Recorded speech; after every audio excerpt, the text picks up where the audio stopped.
नमस्कार। प्रस्तुत है आज का चिंतन। एक बार कुछ जिज्ञासु ऋषिगण व्यास जी के प्रमुख शिष्य सूत जी के पास पहुँचे। उनसे प्रश्न किया, ब्रह्मा, विष्णु और महेश में से अपने कर्म, योग्यता और प्रभाव की दृष्टि से कौन श्रेष्ठ है? सूत जी ने उत्तर दिया, तीनों अपनी अपनी भूमिकाओं में श्रेष्ठ हैं। अलग अलग नाम के बावजूद तीनों दरअसल एक ही हैं।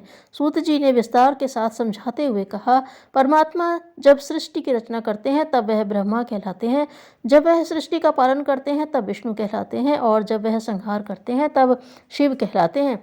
रज, सत और तम, इन तीन गुणों के कारण वे एक ही परमेश्वर की अलग अलग भूमिका निभाने के लिए तीन विभिन्न रूपों में तीन नामों से प्रकट होते हैं।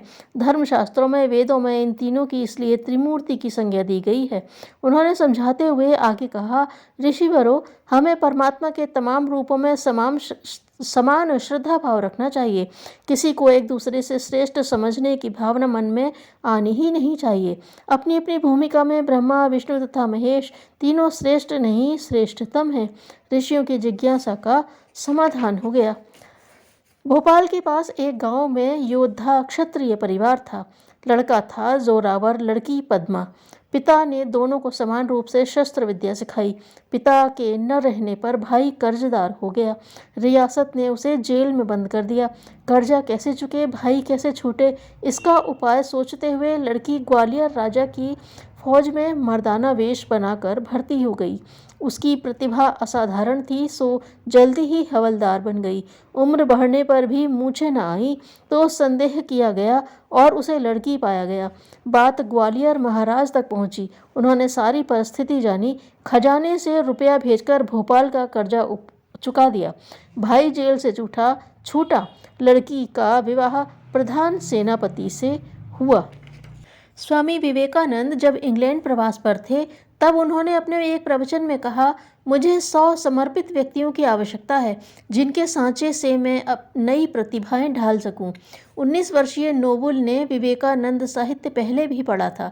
भारत की सेवा करने की कल्पनाएं उन्होंने अनेक बार की थी। यह भाषण उन्हें ऐसा लगा मानो सीधा उन्हीं के लिए कहा गया हो।